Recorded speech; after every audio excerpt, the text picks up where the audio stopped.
against electric cars. We'll provide some free signage, and we'll also provide a media event here in your municipality, drawing electric vehicles from all over Southern Ontario.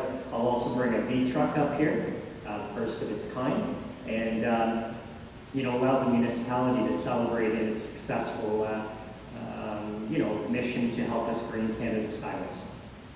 Thank you very much. Very ambitious initiative, Christopher, but I commend you and your partners. Thank you. Thank you. Appreciate that. We open up to council now, and I said, questions. Councilor Russell. I got a few. This is wonderful. This is the future, and I'm so glad you came. The mayor said you were coming, and for once I agree with you.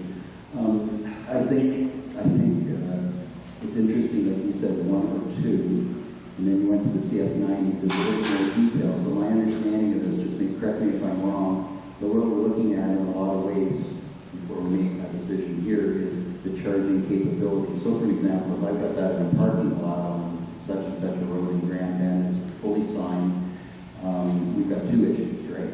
How long does it take for that car to sit there and get charged, to get fully charged so it can go down the road? And we'll be the first. The CS90 is the biggest on the market, so it's less time, right?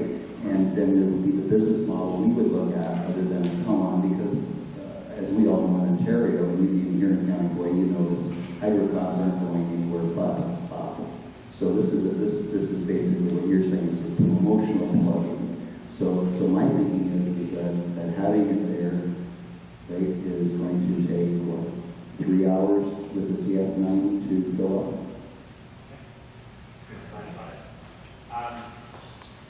The idea with an electric vehicle is not actually to, thank you, you don't wait till your battery is empty. So for example, coming to Grand Bend today, I'm opening my new place this weekend, so I'm going to be up here for the weekend. I can go, in that particular vehicle, I can go all the way to Grand Bend and back a couple times to London, where my primary residence is.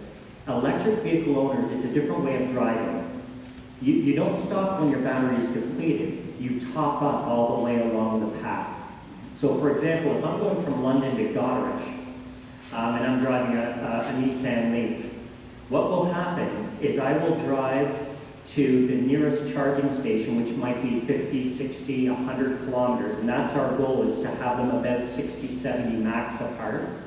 So they may stop in a place like Bedford, but they're not going to stop for 2-3 hours. They're going to stop for lunch, enough time to maybe visit a tourist attraction or to shop, and that's the economic piece. Then after that, they carry on to their next stop. So unlike, very similar to driving to Toronto, we stop at the en route for a biological break, but also a bite to eat. That time frame is the time frame you'll be charging.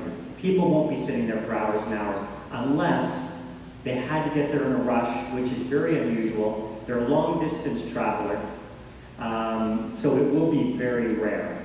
I hope that answers your question there. Now, as far as costs, this is the beautiful thing.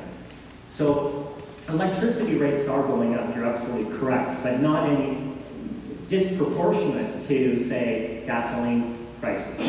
So it's relatively stable in relation to that over the long term. Now, right across Canada, so I charge my Tesla Roadster every day, and I drive about 100 kilometers a day, and it costs me about $28 a month to do that. So the actual top-up costs to the municipality, if you will, are going to be less than a cup of coffee. You're looking at about 70 to 80 cents to top up the average electric vehicle in your community. So if an electric car like myself comes in, it costs you 70 cents, but guess what? I'm going to go out lunch, I'm going to shop locally, and I may even move here down the road because I'm going to love this community. Oh, excellent. Thank you. You answered my concerns. So my point would be, Deputy Mayor, that I would think that not only will we endorse what Christopher brings to us here, and there was practice, it's the type of thing we should be leading with, it's very strategic, but I think we should consider it in terms of our urban municipalities, not one and not two. I'm talking to the traveling public that uses all the roads, the county roads that go on these highways through here. And what's good for the goose is good for the gander, and I think this is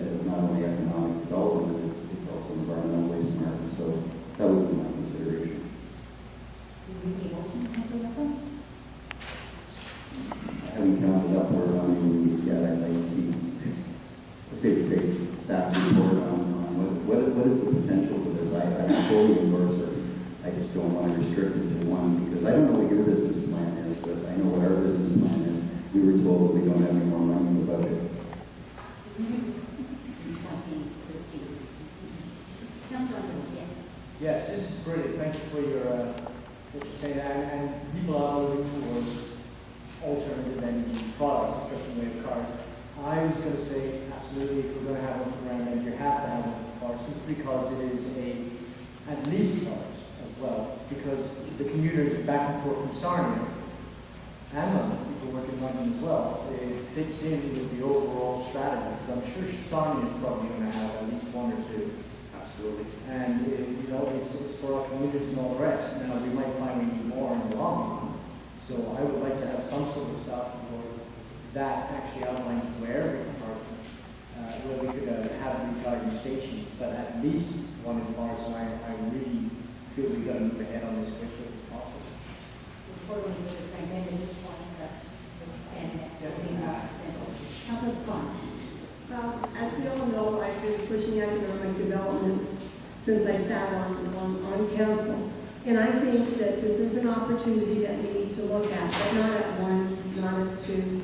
I think we have Port Franks, we have Esquimalt, we have Bedford, we have Forest, we have Arcona, and we have Brampton. I don't think this is, you know, you can get to each and every one of them, some basically along Highway 21, but each and every other outgrowth, they come in different ways. And I think that each of our little towns is all looking for opportunities. So I think that if this becomes the thing of the future and we have all these cars that are all of a sudden going, what's going to happen? We're going to line them all up at, say the Northville workstation, we'll put one there, and we're going to line up the cars, and we're going to have them sitting there in a row of 10 because it's the only one that's there. It doesn't make sense. You know, it's congestion. So if we're going to do this, I think we should go for the whole hog. Councillor White. Just a question, how many automobiles are in the province of Ontario right now, and how many will be electric? Yeah, great question. So right across Canada, we're about a little over 5,000 vehicles are delivered. And there's about 1,200 and growing daily in the province of Ontario, somewhere in that range, a drift less. The vehicles, if we look back in the mid-90s when the Toyota Prius came in, the Toyota Prius sales in the mid-90s were abysmal. They were terrible because there was a lot of education, a lot of awareness that needed to happen. We're starting to do that. We're starting to see that. There's 700 approximately charters in British Columbia over this past year. Their EV sales have skyrocketed. So that chicken or the egg it has always been the issue, and Ontario is lagging. But you know, we're a have-not province right now. You know, compared to some exploding markets like Saskatchewan, for example. So this is a great and rare opportunity to be at the front of this.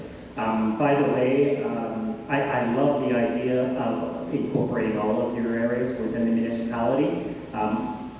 We're dealing with a lot of municipalities around Lambton Shores as well, and most of them are coming on board. I would say all of them. You know, they're just going through some thought planning around it, estimates for electricians, etc. So we're hoping that when they all come on board, what will happen is there'll be a flow of EVs from all these regions. So it will be a win-win for everybody.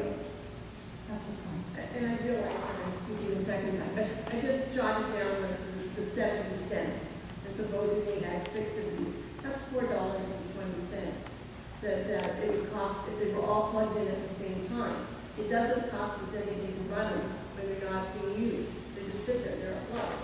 So if we had 6 cars come here that were electric cars, and they were all plugged in at the same time, where can we get economic development that is that good for $4.20 after the initial purchase? Councillor Watson.